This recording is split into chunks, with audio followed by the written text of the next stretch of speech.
Hello friends, welcome to Learn Hub Daily. Friends, इस video के माध्यम से हम आपको भारत के राष्ट्रपिता महात्मा गांधी के जीवनी और उनके द्वारा किए गए आंदोलन के बारे में जानने वाले हैं।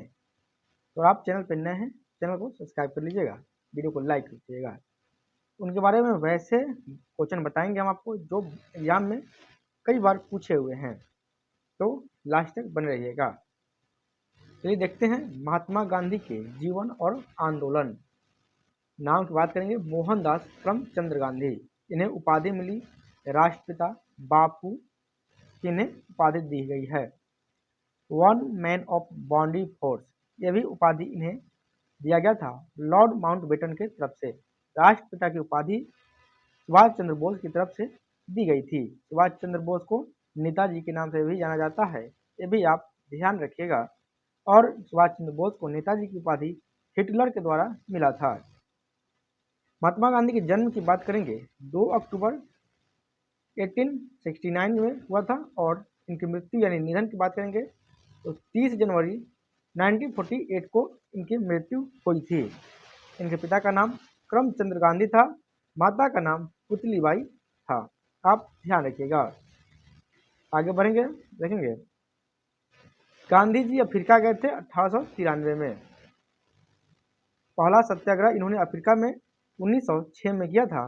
पहली बार जेल गए थे गांधी जी 1908 ईस्वी में। आप ध्यान रखिएगा, 1908 में पहली बार जेल गए थे, अफ्रीका के अंदर में ही।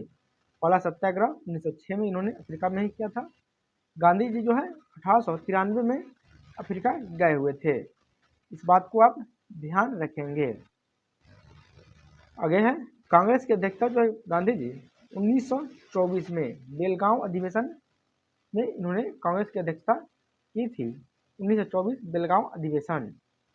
और गांधी जी की गुरु की बात करेंगे तो राजनीतिक गुरु की बात करेंगे गोपाल कृष्ण गोखले थे। और गोपाल कृष्ण गोखले के गुरु जो है महादेव गोविंद रनाडे थे। इन्हें एमजी रनाडे के नाम से भी जाना जाता है। गोपाल कृष्ण गोखले के गुरु को गोपाल कृष्ण गोखले जो है महात्मा गांधी के गुरु थे, राजनीतिक गुरु थे। तो गोपाल कृष्ण गोखले गुरु महादेव गोविंद रनाडे थे, ध्यान रखिएगा।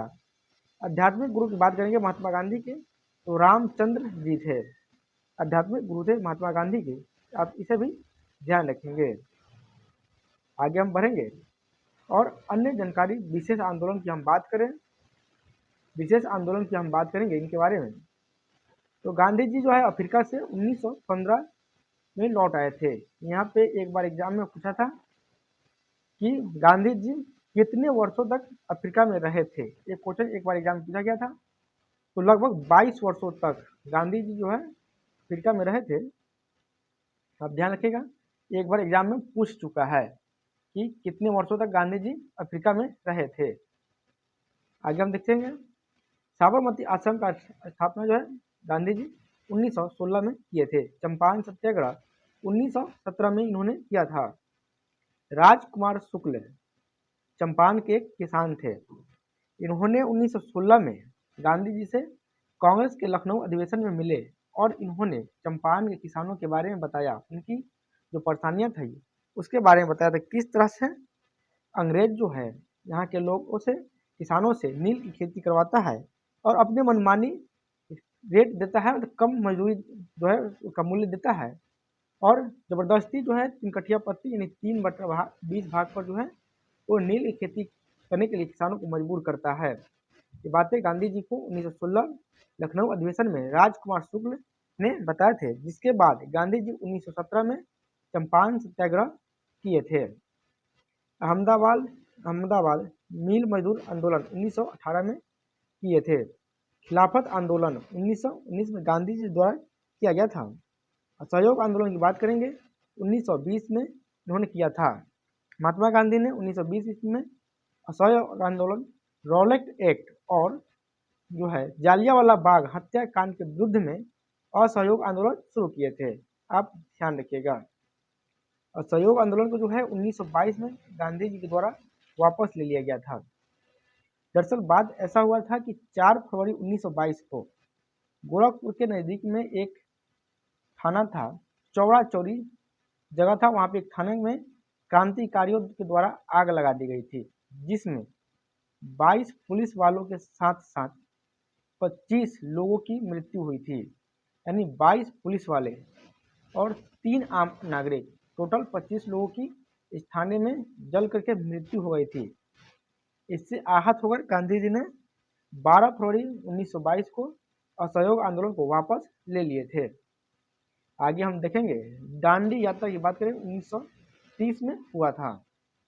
फ्रेंड्स, आपको बता दें जब असहयोग आंदोलन जब गांधी जी वापस लिए, इसी से आहत होकर के मोतीलाल नेहरू और चित्तरंजन दास ने 1923 में स्वराज पार्टी की स्थापना की थी। आप ध्यान रखिएगा। सविनय अवज्ञा आंदोलन 1930 में शुरू हुआ था, दांडी यात्रा से शुरू हुआ था। गांधी इरविन पैक्ट की बात करेंगे 1931 में हुआ था। महात्मा गांधी और लॉर्ड इरविन के बीच 1931 में गांधी इरविन समझौता हुआ था। इसे दिल्ली समझौता के भी नाम से जाना जाता है, गांधी इरविन समझौता को। गांधी इरविन समझौता के बाद ही महात्मा गांधी दूसरे गोलमेज सम्मेलन जो लंदन में हो रहा था, सेंट जेम्स पैलेस में, इसमें भाग लेने के लिए गए थे। क्वेश्चन आपसे एक पूछेगा कि पहले गोलमेज सम्मेलन में कांग्रेस की तरफ से किसने भाग लिया था? तो इसका राइट आंसर होगा कि पहले गोलमेज सम्मेलन में कांग्रेस ने भाग ही नहीं लिया था, कोई नहीं भाग लिया था। कांग्रेस ने पहले गोलमेज सम्मेलन का बहिष्कार कर दिया था। दूसरे गोलमेज सम्मेलन में कांग्रेस की तरफ से महात्मा गांधी भाग लेने गए थे गांधी इरविन समझौता के बाद।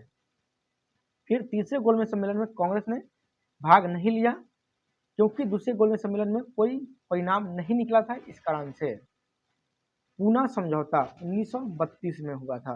महात्मा गांधी और डॉक्टर भीमराव अंबेडकर के बीच ये हुआ था यरवदा सेंट्रल जेल में। यरवदा सेंट्रल जेल पूना में था और इसी में गांधी जी और बाबा साहेब भीमराव अंबेडकर के बीच ये समझौता हुआ था। क्योंकि कॉमनवेल्थ अवार्ड जो है अंग्रेज को ब्रिटिश प्रधानमंत्री ने भेजा था, जिसे जो है सांप्रदायिक जो है चुनाव के बारे में कहा गया था, जिसमें दलित को अलग चुनाव होगा और अन्य को अलग होगा। हिंदुओं में भी बंटवारे की बात इस कॉमनवेल्थ अवार्ड में कही गई थी। इसके विरोध में महात्मा गांधी अनशन पर बैठ गए थे, जिसके बाद पूना समझौता हुआ था। हरिजन संघ की स्थापना जो है महात्मा गांधी ने किए थे और हरिजन पत्रिका भी महात्मा गांधी ने शुरू की थी। हरिजन संघ की स्थापना 1932 में पूना समझौता के जस्ट बाद महात्मा गांधी ने किए हुए थे। भारत छोड़ो आंदोलन की बात करेंगे तो 1942 में महात्मा गांधी जी द्वारा भारत छोड़ो आंदोलन शुरू किया गया था। आप ध्यान रखिएगा 8 अगस्त को जो है मुंबई के एक स्कूल में प्रस्ताव पारित हुआ और 9 अगस्त को ये आंदोलन शुरू होना था। लेकिन 8 अगस्त की रात में ही गांधी जी के सहित में जितने बड़े नेता थे उन्हें गिरफ्तार कर लिया गया। फिर भी ये आंदोलन 9 अगस्त को सुबह से शुरू हो गया और भारत छोड़ो आंदोलन आगे बढ़ा। महात्मा गांधी ने भारत छोड़ो आंदोलन में करो या मरो का नारा दिए थे। आप इसे ध्यान रखिएगा, करो या मरो का नारा महात्मा गांधी ने भारत छोड़ो आंदोलन के समय में दिए थे। दोस्तों, हमने आपको महात्मा गांधी के जीवनी के बारे में बता दिया है और आपको चैनल पे नए हैं आप तो चैनल को सब्सक्राइब कर लीजिएगा। वीडियो आपको अच्छा लगा हो तो लाइक कर दीजिएगा, अपने दोस्तों को भी शेयर कर दीजिएगा ताकि वो भी इसे देखकर अपनी तैयारी कर सके। तो मिलते हैं फिर नेक्स्ट वीडियो में, तब तक के लिए जय हिंद, धन्यवाद।